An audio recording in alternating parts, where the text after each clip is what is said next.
I love her voice. She's so authoritative. This meeting is being recorded.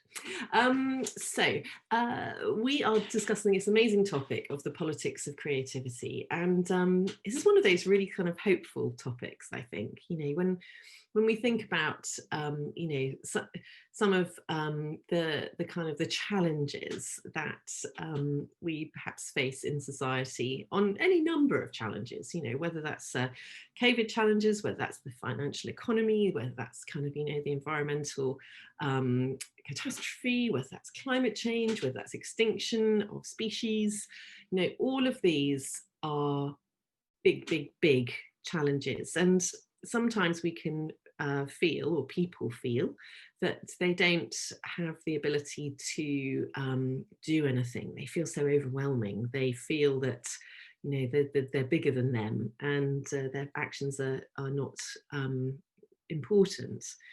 But this kind of thinking about the kind of the, you know, the politics of creativity is a way of reminding us that people have made extraordinary changes over the course of human history by joining together, deepening their social relations, deepening their allyships, deepening their sense of what is mutually interesting, and working in really thoughtful, innovative ways to shift opinion and to make change.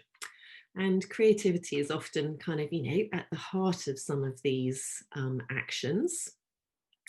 And the relationship between politics and creativity from, the perspective of Ollie Mould is that it can be completely enthrall to supporting the status quo or the norm or the thing which is just going to not create social dynamism or social change, or it can be this radical kind of potential.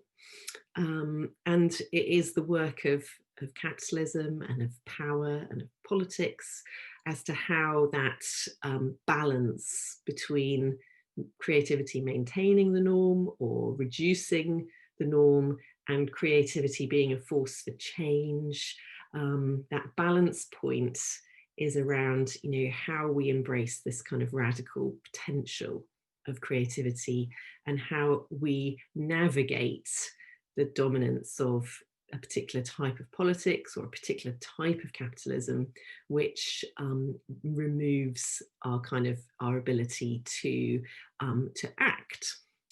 So this week is around kind of recognizing this political potential of creativity. And he starts to, and we start to think about the kind of the importance of the social relations between people, the way in which we are stronger when we are working together and when we are bouncing off different people's opinions and thoughts, when we're bringing people who may be marginalized into the dialogue, and how we also go out to the margins in order to understand different subject positions. And all of that creates this environment for being change agents. So this week was about kind of thinking through this kind of the possibilities of creativity. And I asked us to start with a task, which was to look at two projects, Blind Trust and Love Has No Labels, which for me kind of demonstrated some of that creative potential for the kind of radical shifting of social relations. And I totally acknowledge that these projects might not be your cup of tea. Indeed, you may feel that they've dated over time, that they, don't now speak to what a particular generation is looking for, or they speak to a different political moment. And indeed, that's fine. All art is made in a context. But what I wanted them to do is to stimulate us trying to think about other projects or other ideas which you have perhaps witnessed or you've researched online, which have tried to use a kind of a creative vision to shift opinion. And I like these two projects because they both have an element of engaging the public when the public is not expecting to find these pieces of artwork. You know, the public stumbles across them, and that stumbling across is so important these days when we are thinking of ourselves as atomized individuals who perhaps try to mediate our social relations through digital means rather than having always these kind of face-to-face interactions.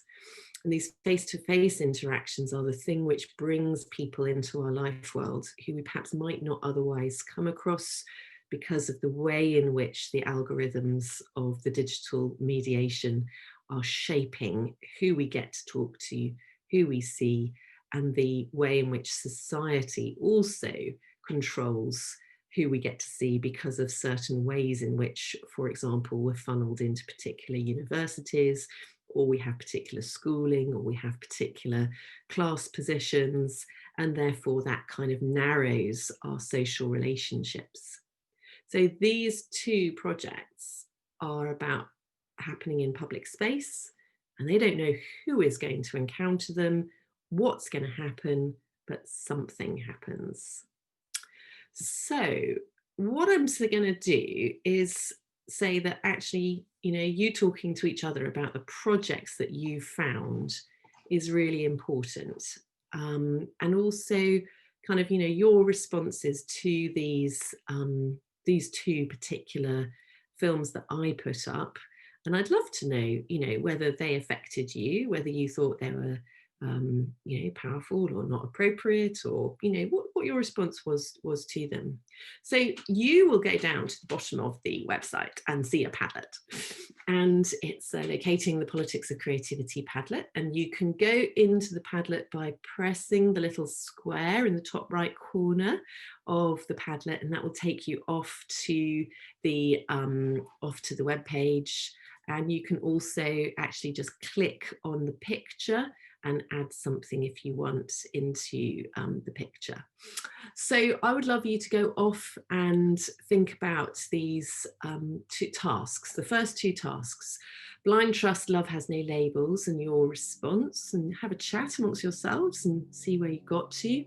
And then I'd just love you to share with your group the example you found that you felt kind of reflected some nice activism. I'd like you to put the link in to the comment box, and perhaps you can share, you know, that with each other by, you know, sharing your screen. I'll just make sure I've set up share screen options for people. Multiple participants can share screens simultaneously. Everything could go wrong now.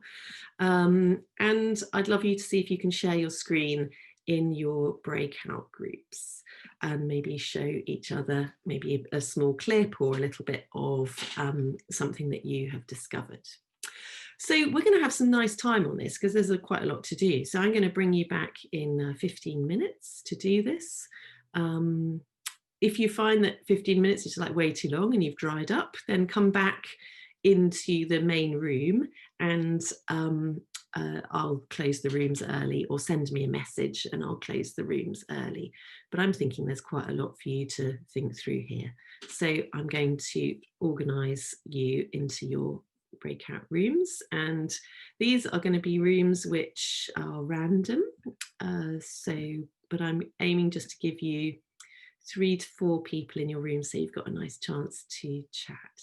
So I'll see you just after 12 o'clock. Okay, off you go. Well done. You've all been invited to join a room, and you'll be heading off, and I'm going to hit pause on the record. Oh, you guys, you're amazing. Thank you for having a little kind of just gentle look at the Padlet while you were sharing your thoughts. And clearly, a lot of you joined me in my feeling of warmth and, heartwarming, emotional kind of connection. So that's good. But oh my goodness, you're so right. We so wouldn't hug a stranger these days in the post-COVID, in our COVID world. So it was really nice to see that kind of sense of, wow, the context really changes.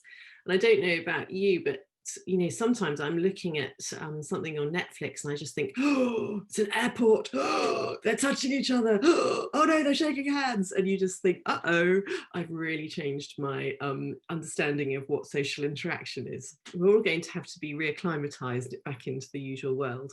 However, there was there's some nice questions, the power, how they kind of put the film together to make, this is the Love Has, Blind Trust one, how they cut the film to have power.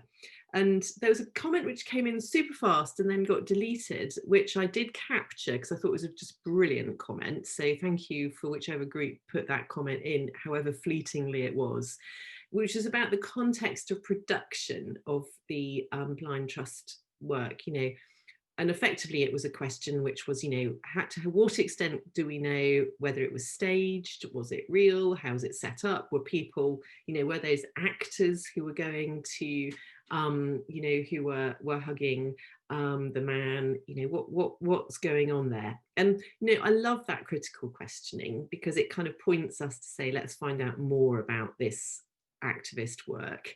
And we should all be questioning everything we read or see on the internet. You are highly skilled researchers. You know that the internet feeds you some very curated material. So we're right to question. My understanding of this film, and excuse me, I'm just going to cough for a moment, so I'm just going to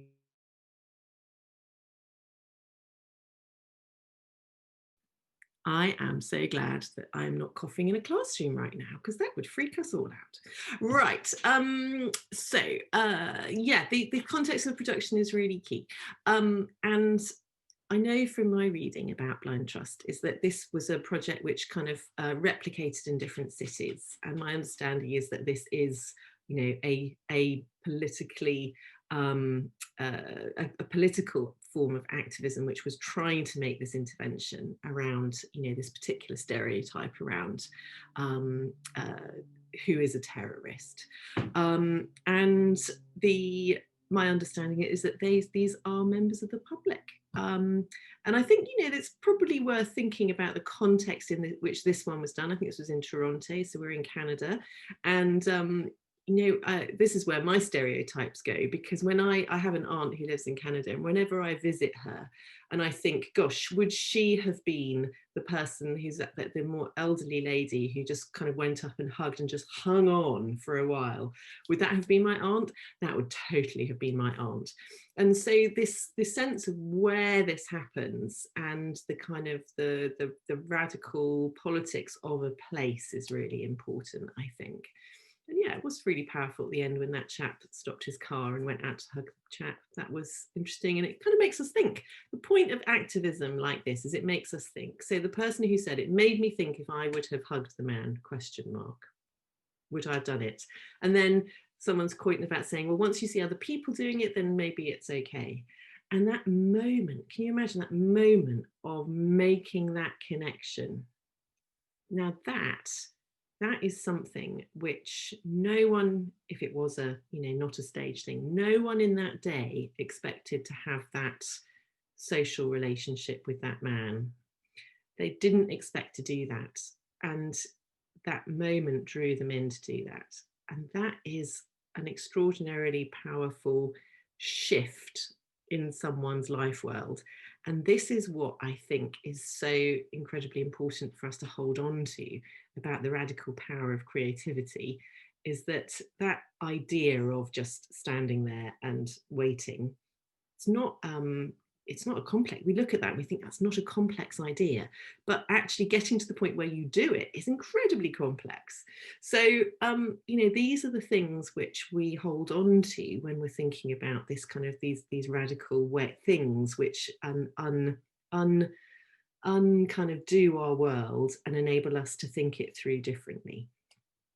So this is, I think, why I'm kind of interested in these particular acts which take place, because they are a counter to the totally bleak vision of Ollie Mould's book sometimes. You know, he is unrelenting in his exposure of, frankly, some very negative ways in which capitalism works in society to kind of disconnect us from each other, to marginalize people.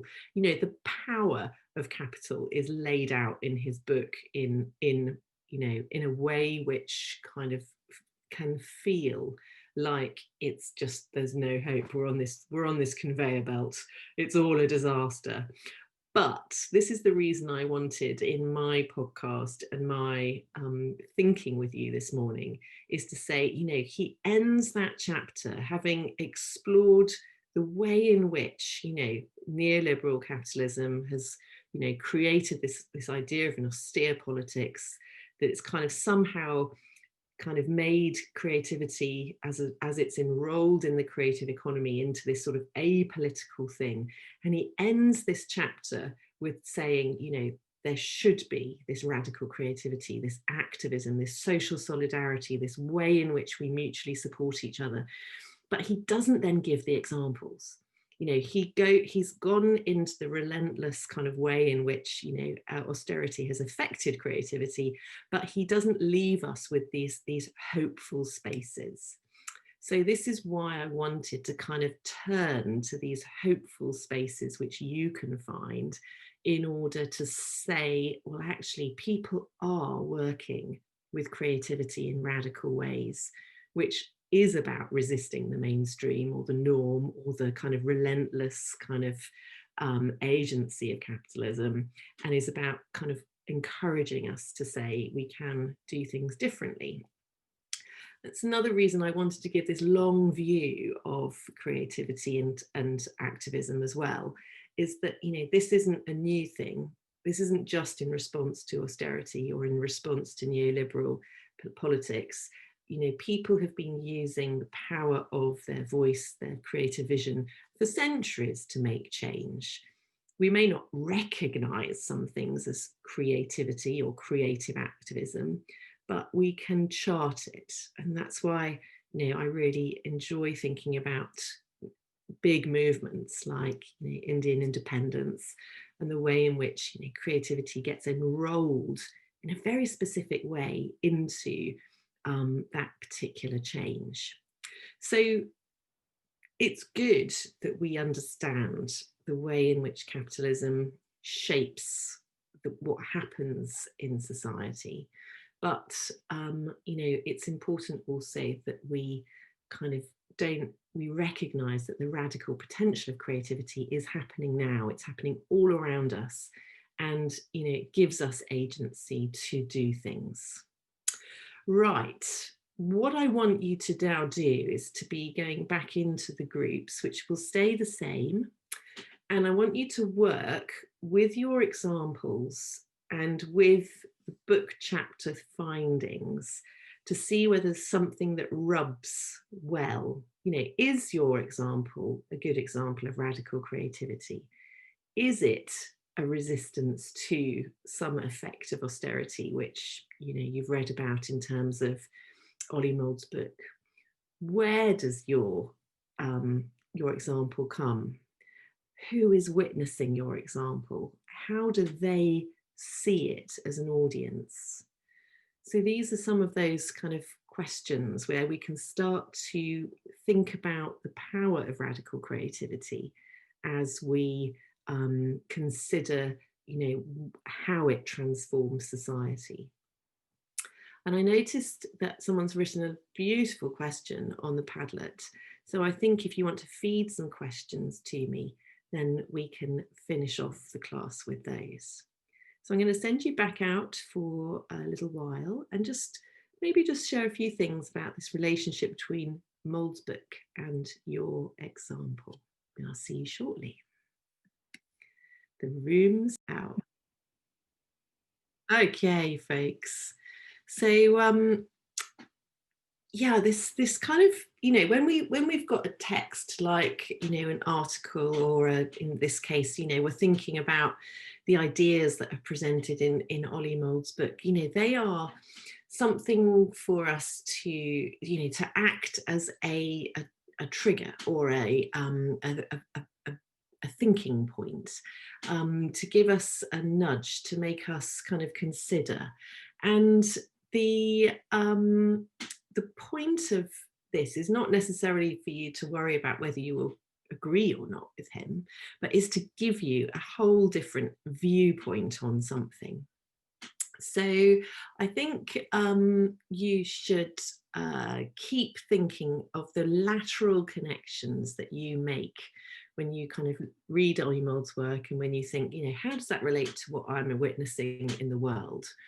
And so, the two comments which have come in around kind of, the reflections on Ollie Mould's book is, the way in which we can use creativity to unite ourselves, and the kind of work of that creativity, the way in which creativity is used within kind of urban policy, or to kind of, or is being used to fill the gap of government failings. So the fact that libraries are having to rethink their whole model of operation, or becoming different types of community interest companies, because they can no longer be afforded by the local council, because the local council's grants have been cut. This is a kind of a shift, but those libraries are not closing. Well, there are closing libraries all over the place, but many libraries are working out new forms of approach so that they can keep serving their communities. And we've got a great example of that in Devon, of Libraries Unlimited, which is one of the leaders in the UK on how it's kind of reimagined itself as a community interest company to serve the community, and is probably doing more radical work as a result of being forced into a position where it has to keep its own balance sheets going, and it's not receiving these handouts. But it's very tough, and why should that happen if that's a common good? So there's some really interesting things which lead us to question this decision. And it's really valid at the moment around the decisions which the government are making about the COVID funding strategies. And you can listen to commentary on the news. And yesterday afternoon I was listening to Radio 4's PM programme, and one of the a former Tory finance minister came on and gave a searing critique of the decisions which were currently being made around how the jobs were going to be supported. And so there's a lot of interesting discussion at the minute about these decisions which are made. So folks, some questions have come in on questions and feedback about the module. There's a little bit of overwhelm. So yeah, it's tricky at the minute with all these different, you've got a portfolio on your hands, folks. You've got a portfolio which includes your modules, which includes the dissertation, short time horizons, long time horizons. And there's nothing like an assessment coming in to make you feel that you've got to gather yourself. So I'm conscious that this is the first time actually where we've got workload. So I perhaps need to think about whether I want to reduce the workload. It's tricky. I'm literally giving you 2 readings a week on really this in terms of additional readings. So, and because they link into your blog posts, you could, if you want to reduce the blog posts, if you want to reduce your workload, you have to decide where you're going to put your energy. And it is entirely fine for me if you decide to put your blog posts and write about the readings which I give you and the Ollie Mould chapter. I'm not actually looking for more. If you choose to do something else, then that's your choice. But I am not looking for you to go off and find stuff if you don't want to. If you just want to focus on the material that I offer you and you interrogate in detail and you explain that to your reader, then that is absolutely, absolutely fine.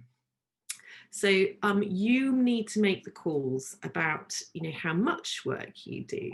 If you feel that you can only give 60% to the work that I set, you give 60% to the work that I set. It's not going to be a problem.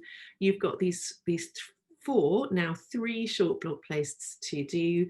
Now you've done one, you can get a really good feel for, how much work you need, how much writing you need to do for them, and you could perhaps be a little bit more targeted because you'll get to feel that actually I can only write about one example. So don't go and research 5, just do one. So I think that one of the things you need to do is to, realise that the work you do for this week directly starts to feed into your assessment. So you could now, if you've done the work for this week, you can go and just start writing this blog post and just get a draft out, because then you'll probably feel a lot better. Yeah, I think you're all going to need to just realise that this is a very difficult portfolio you're managing. This is a common thing in the 3rd year. This is not an unusual thing. And the way in which we've hopefully set out the tasks and made things clear means that helps you navigate that. And I know some feedback has said that you really like the navigation. But I'm very happy for you to just use the material that we explore through the tasks in your blog posts. The consultancy report, everything that we do thus far feeds into the consultancy report. So we're kind of building baseline knowledge at this point, which will be reused in the consultancy report. And the consultancy report kicks off in week 7 after reading week, but your task at the minute is to do your blog posts. If you want to go and do other readings for this blog this week about different things, I've talked a little bit about quiet politics, but if you want to go and talk about big protests, wonderful, go for it. Right, okay, we'll go through these comments again and just double check everything. I'm going to be busy marking your blogs next week so that you can get some feedback. And one thing that I would love you to do is just take a look at the chat. If you want to be in a study group, please click on the Google Doc, the Google form rather, and just register that you'd like to be allocated to a study group. And I've got those requests in, and I'm going to email people study groups this afternoon. So wait for the email. There's also an event happening today, which is being managed by the Southwest Creative Technology Network, which I discuss in the podcast next week. So if you want to have a look at the Creative Technology Network's event, sign up through Eventbrite. It's free, and have a little browse. It's organised by a company in Exeter called Collider, and we will really be looking at them in more detail as part of your consultancy report. So this is where the kind of relationship between some of the themes we're discussing now next week about technology and the relationship to place connects into the consultancy report as well. Georgia has asked on the chat when we'll get our feedback for blog 1. So I have to mark them fast, then they have to be moderated. So I'm hoping that you will get them back at some point in week 6. And the next blog is in for the end of week 7. So you will certainly have, I'm hoping, a clear week in order to reflect on your feedback. So that's okay, brilliant. Right, folks, it's been a big week. I'm very grateful to you for engaging so productively with this. Can I just give you a sense that the podcast this week is not to take notes on, it's just to listen to and reflect, but the readings are the things that I'd love you to do this week, the the Ollie Moulds book primarily, plus those 2 readings which I've asked you to do. Okay, it's lovely to see you all. Do put your video on if you would like. We are going to wave at each other, say cheerio. Thank you for all your wonderful contributions. And if you want to hang on and ask a question, you're very, very, very welcome. Or just connect and say hello. So yes, you're all saying cheerio. Bye-bye, house parties. And see you soon. Lovely. Good, good, good. Yeah, lovely to see you. Thanks, Nicola.